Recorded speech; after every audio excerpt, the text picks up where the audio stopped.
Welcome to this video for round 8 of the candidates tournament. The first round where we have the return matches, so to say. And we have a very important one right here for this video. Aronian playing Anand, the two leaders meet each other. And what's very important to keep in mind is that Anand has won in the first round of the tournament against Aronian, so he is leading 1-0 in this mini match, which means that in case of a draw here, Anand retains the lead.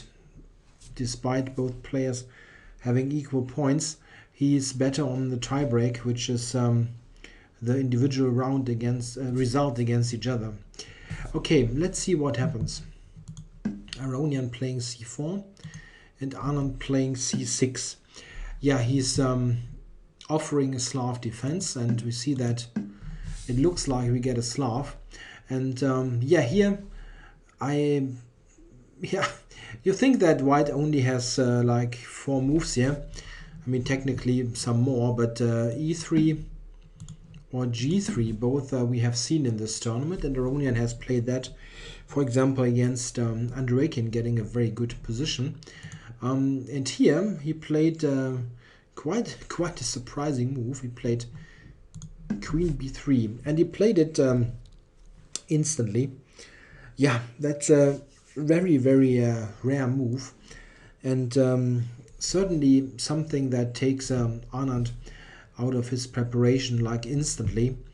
Yeah, what's the idea? The general idea to cover the pawn on c4 with the queen is not new, of course. It happens in all kinds of openings in the queen pawn English territory, and we can easily transpose to known positions. Let's say, for example, if black plays knight f6 here, and white, well, d4 would instantly transpose to Slav, but let's say he plays g3, black plays g6, white plays d4, and we have a Grunfeld fianchetto all of a sudden. Just one possible thing, or this could be another way to play, transposing to Catalan. There are many possible transpositions, but Anand, after thinking for a while, decided to play the sharpest move. He played d5, d4, which at least to me looked a bit strange at first, because the combination of this d5, let's say d5, d4, and c6 looks a bit weird. But on the other hand, what is white's queen doing on b3 in this structure? This is perfectly okay what Anand played. It still surprised me a bit, as after e3, which Aronian played pretty much instantly, as after e3, black now is almost forced to sacrifice a pawn. The thing is, okay, this is hanging. You need to do something about it. You have no piece like knight c6 to cover the pawn. So what is there? You can only play c5 here, or you can take, but the capture, after just recapturing, looks like somehow black has made no moves in this game, and white has knight out and d4 coming with the big center. Well, the queen on b3 is not brilliant, but it's not hurting you, and the whole structure is good for white.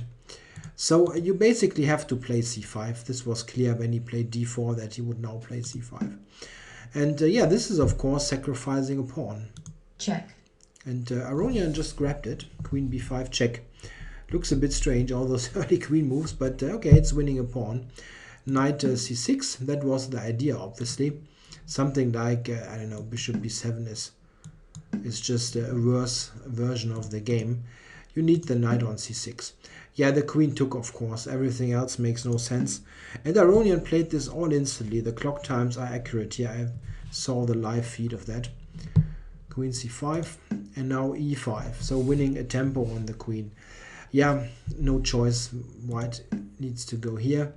Queen d5, I mean, looks crazy anyway, but after queen c7, black will get very important tempo. So this is useless. Need to go here. And now it's interesting. Anand played a6. which is probably okay. You need to get rid of this this pin. And here Aronian played queen to b3, still playing quickly. He was obviously in his preparation here, while Anand is of course working it out over the board. He hadn't anticipated queen b3 in any way. This much is clear. And I think here, actually here, we already have the first critical situation of this game very early. Anand played bishop to c5, which seems okay, yeah? But he also had the move knight to, instead of that, knight to f6. And this is maybe maybe a sharper way to play and more interesting. Yeah, what is black's compensation actually in this position? He has lost a pawn, but on the other hand, what he does have, he has very easy development of his pieces. Yeah, the bishop here can go out somewhere. This bishop can go out on any of those squares, not clear what. Black has gained a possible good square on c5 for the knight in this kind of situation. And of course he's got some dominance in the center. The pawns here are advanced. Black certainly has some compensation. This is quite clear. White is lost. Yeah, these are quite some moves that he has invested. Moved the queen 5 times out of 8 in the first moves. So black certainly has some compensation. But look at this position concretely. What is white going to play here? And it would be very interesting to learn what Aronian has had planned there, because it really looks like this maybe this quick play was part of a huge bluff. But I think he should have, and I think he had some idea what he would do now. I'm not quite sure what exactly, because it looks like, at least to me, that black has very serious compensation here. We can look at a few moves. Start with the bad ones. Bishop e2. This is just very bad because of d3. A very important feature of this knight. You get in e4, and this is just good for black. You can try to justify something like that if you like. But here, I mean, black has got a piece there. White has got 3 pawns for that. But black has very active position, so this should be good for black. Bishop e2 is a silly move anyway, but I just want to show that this is not possible. Of course, this is entirely out of the question. So what actually do you play against knight f6? Yeah, a natural move would be d3. After that, black has this check. And this is quite strong already. If you now interpose something like that, this pawn here, it's very tough to defend. Yeah, you can play that, but what are you doing now about the pawn? The computer already wants to play a move like king e2, which shows that white is in dire straits here. The same actually applies if you play this move, which looks entirely sick anyway. But still, I'd like to show it. And well, okay, this is just terrible. Bishop d2, of course, is the most natural move. After that, black can just exchange and go for that. Oops, come on. And this is also quite nice. How do you defend e3 again? Yeah, d4. I mean, I have this under control as black. I can just grab on d4. And here it is already difficult to defend. So knight f6, I don't know. Is d3 really the answer? Bishop b4 leads to good play. What was Aronian's idea? Maybe just to take. But after that, it's interesting. Black has 2 interesting ways to play. He can play very simple chess, like capturing with that, and just claim that this is a compensation because of the space advantage. Yeah, he has enough compensation. I'm pretty sure about that. Something. I just put some moves on the board to illustrate the general idea. Yeah, he will simply, develop quickly and gain time while doing that, like that. Now let's say rook here and b5. This is a compensation which is, in a way, let's say, it's a positional compensation, strategical in nature, not like a quick mating attack. Similar how you sometimes get it in, let's say, the martial attack of the Rui. Some long-term initiative is what black gets. He also can consider the move e4, which is the sharper option and also interesting. White now must play d5. There is simply no other move. You cannot play something like that.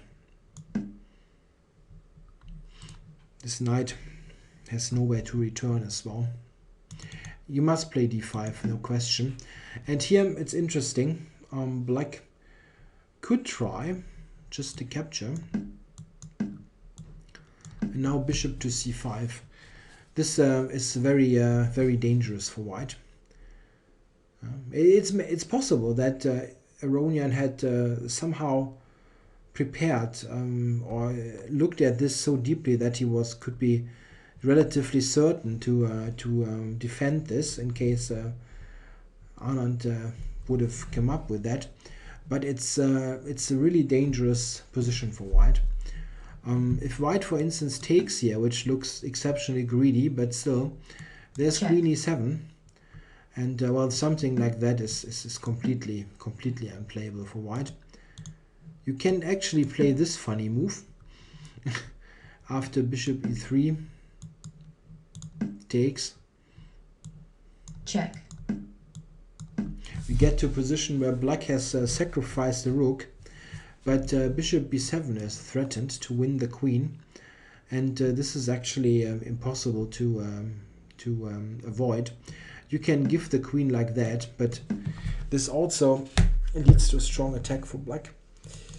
It seems that in this critical position here, white shouldn't take, but play d4 to gain a bit of time, and it might continue like that. Bishop takes d4. And bishop e3.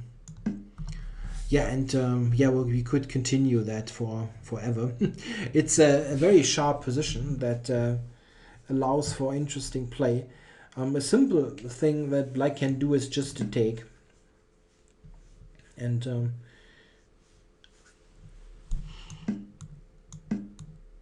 check, check. This might be a line that is safe enough to claim that white is okay here. Maybe this is okay. Yeah, there were interesting ideas in case of knight f6, but Anand didn't play that. He played bishop to c5. Yeah, not bad, but knight f6, it looked a bit more to the point, I think. Okay, d3 played, knight f6 and e4. So what Aronian is trying to do is he sets up a position that from the pawn structure is very similar to the so-called Czech Benoni, like the Czech Republic, not the Czech as in checking the king. And the Czech Benoni is a black opening. I can show you this. It's really essential to get some idea what's going on. The Czech Benoni is like that.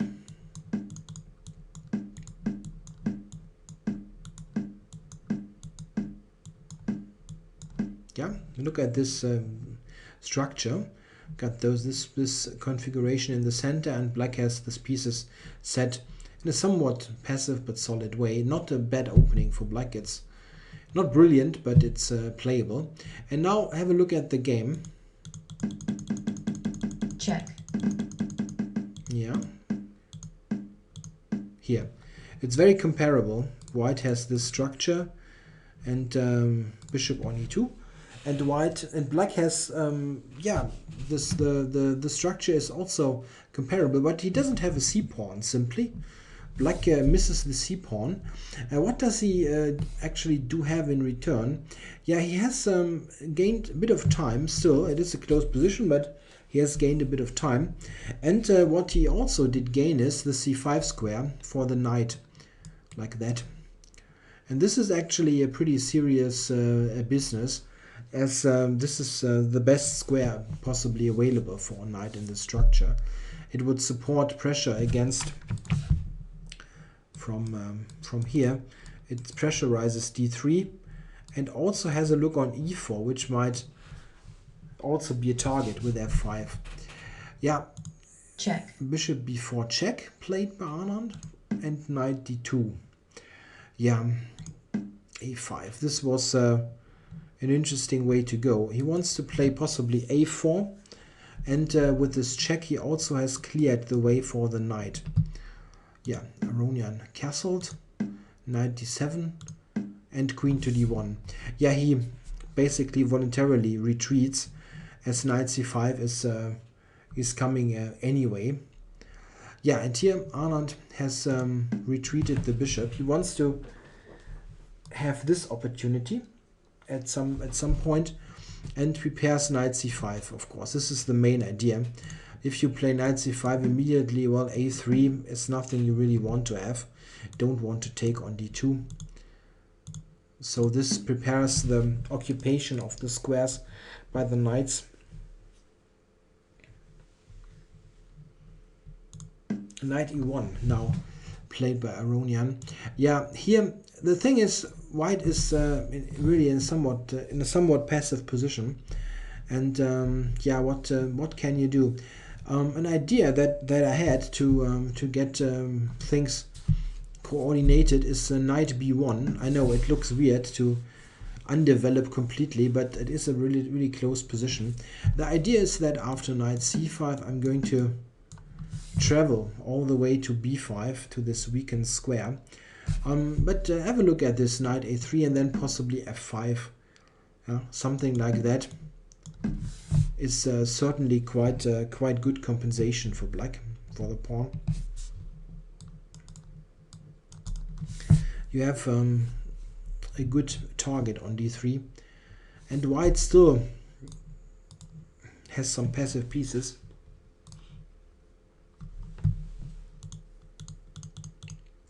I don't know, knight b1 seems very slow.